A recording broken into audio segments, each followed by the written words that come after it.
नमस्कार दोस्तों, आइए सुनते हैं एक छोटी सी हल्की फुल्की हास्य कहानी कल मुही मुंगरी। एक समय की बात है कि किसी गांव में एक किसान और उसकी पत्नी रहते थे। उनके एक बेटी थी। एक दिन संध्या समय वह कोठरी में से सामान निकालने गई। छत की एक कड़ी में एक मुंगरी यानी लकड़ी की हथौड़ी खोसी थी। मुंगरी देखकर वह सोचने लगी, अरे ये मुंगरी कितनी खतरनाक जगह रखी है।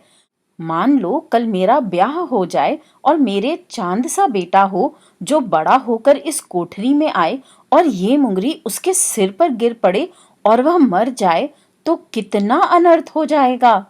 ये बात सोचते ही दिया और बाल्टी नीचे रखकर वह जमीन पर बैठ गई और लगी जोर जोर से विलाप करने।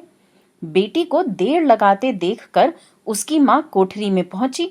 वहां अपनी बेटी को बैठकर रोते देखकर वह बड़ी हैरान हुई और बोली, अरे छोकरी, तुझे क्या हुआ है? तू बैठकर रो क्यों रही है?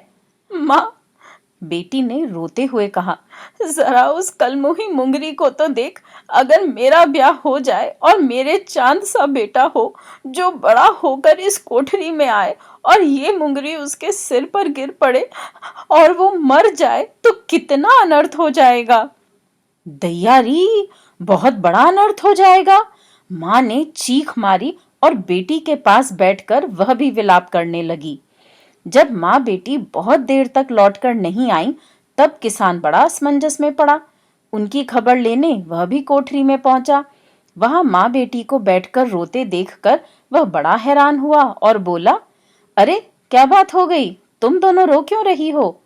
माँ ने धाड़ मार कर कहा, अरे उस कलमुही मुंगरी को तो देखो। अगर कल बिटिया का ब्याह हो जाए और वह एक चांद से बेटे को जन्म दे जो बड़ा होकर इस कोठरी में आए और ये मुंगरी उसके सिर पर गिर पड़े और वह मर जाए तो कितना बड़ा अनर्थ हो जाएगा। दैया रे, बड़ा अनर्थ हो जाएगा। कहते कहते बाप भी माँ बेटी के साथ बैठकर विलाप करने लगा। इधर उनका होने वाला दामाद उनसे मिलने आया हुआ था। जब उसने देखा कि तीनों गए और कोई भी लौटकर नहीं आया, तो उनकी खबर लेने वह भी कोठरी में पहुंचा। वहां तीनों को रोते देखकर उसे बड़ा अचंभा हुआ और बोला, अरे क्या हो गया? तुम लोग रो क्यों रहे हो? बाप ने धाड़ मारते हुए कहा, अरे बेटा, जरा उस कलमुही मुंगरी को तो देख। अगर तेरे साथ हमारी बिटिया का ब्याह हो जाए और तुम्हारे चांद सा बेटा हो जो बड़ा होकर इस कोठरी में आए और मुंगरी उसके सिर पर गिर पड़े और वह मर जाए तो कितना बड़ा अनर्थ हो जाएगा। और फिर तीनों, माँ, बेटी और बाप, एक स्वर से विलाप करने लगे। इस पर भावी दामाद ठहाका मारकर हंस पड़ा। हाथ बढ़ाकर उसने मुंगरी उतार ली और एक तरफ फेंकते हुए बोला, मैंने देश विदेश की यात्रा की है, पर आप जैसे मूर्ख लोग मैंने कहीं नहीं देखे। अब मैं फिर यात्रा पर निकलता हूँ। जब मुझे आप लोगों से भी अधिक मूर्ख आदमी मिल जाएगा, तब मैं लौट पड़ूंगा और आकर आपकी बिटिया से ब्याह कर लूंगा। इतना कहकर वह यात्रा पर निकल पड़ा। चलते चलते वह एक बुढ़िया के मकान के पास पहुंचा। बुढ़िया अपनी गाय को सीढ़ी द्वारा छत पर चढ़ाने की कोशिश कर रही थी। बेचारी गाय की शामत आ गई थी। ये देखकर वह बुढ़िया के पास आया और पूछने लगा, ये तुम क्या कर रही हो? कभी गाय भी सीढ़ी चढ़ती है?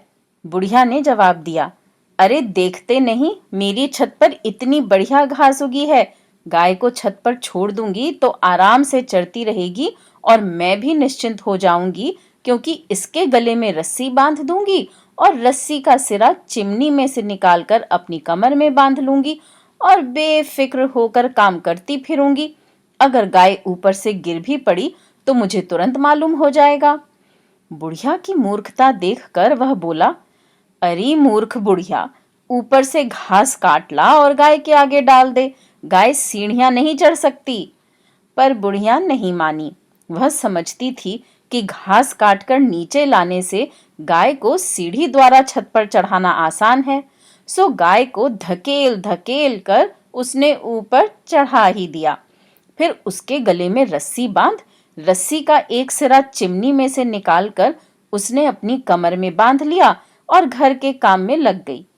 पर थोड़ी ही देर में गाय छत पर से लुढ़क पड़ी और रस्सी से लटक गई, जिससे उसका दम घुट गया। उधर गाय के गिरने से बुढ़िया भी खिंचकर चिमनी में फंसकर मर गई। वहां से वह आगे बढ़ा। रात को वह एक सराय में ठहरा। चूंकि सराय यात्रियों से खचाखच भरी थी, इसलिए उसे एक अन्य यात्री के कमरे में ठहराया गया। पर सुबह जब उसकी आंखें खुली तो उसने देखा कि साथी यात्री खूंटी पर टंगी पतलून पर उछल कूद मचा रहा है। वह कमरे के एक कोने से दौड़कर आता और पतलून पर उछलता था। ये देखकर वह बड़ा हैरान हुआ। तभी यात्री थक हार कर बैठ गया और लगा बड़बड़ाने, ये पतलून भी अजीब पहनावा है। जाने किस सिर फिरे ने इसकी इजाद की थी। हर रोज पतलून पहनने में ही मेरे कई घंटे जाया जाते हैं। फिर अपने साथी की ओर याचना भरी दृष्टि से देखते हुए बोला, आप ही कोई आसान तरीका बता देना, हर रोज की जहमत से बच जाऊंगा। ये सुनकर वह ठहाका मारकर हंस पड़ा और यात्री पर तरस खाकर उसने पतलून पहनने का सही तरीका उसे बतलाया। ये देखकर यात्री के आश्चर्य का ठिकाना न रहा। बोला, अरे इतना आसान तरीका, इसकी तो मैंने कल्पना भी नहीं की थी। वहां से वह आगे बढ़ा। चलते चलते वह एक गांव में पहुंचा। गांव के बाहर तालाब के किनारे गांव वालों का जमघट लगा था और कुछ लोग हाथ में हेंगिया, बांस, झाड़ लेकर तालाब में घुसे हुए थे। आगे बढ़कर उसने पूछा, ये आप लोग क्या कर रहे हैं? एक ने बताया, अरे देखते नहीं, तालाब में चांद गिर पड़ा है और अब हमसे निकाले नहीं निकलता। ये सुनकर वह खिलखिलाकर हंस पड़ा और बोला, अरे भले मानसों, ऊपर आसमान की ओर देखो, चांद की परछाई पानी में दिखाई दे रही है, बेकार क्यों माथा फोड़ रहे हो? ये सुनते ही गांव वाले भड़क उठे और बांस, हेंगिया, झाड़ू लेकर उसके पीछे दौड़े। बड़ी मुश्किल से बेचारा जान बचाकर भागा। आखिर उसे विश्वास हो गया कि इस दुनिया में किसान, उसकी पत्नी और बेटी से भी बढ़कर मूर्ख भरे पड़े हैं। ये सोचकर वह वहीं से लौट पड़ा और आकर उसने किसान की बेटी से ब्याह कर लिया। पर इसके बाद यदि दोनों का जीवन सुख से नहीं बीता तो इससे न तुम्हारा मतलब है न मेरा। मैंने कहानी सुना दी, तुमने सुन ली, क्या इतना ही काफी नहीं है? दोस्तों, अभी आप सुन रहे थे एक हल्की फुल्की सी लघु कहानी, कल मुही मुंगरी। उम्मीद है आपको ये कहानियां पसंद आ रही होंगी। मेरे चैनल पर आने के लिए और इन कहानियों को सुनने के लिए आपका धन्यवाद।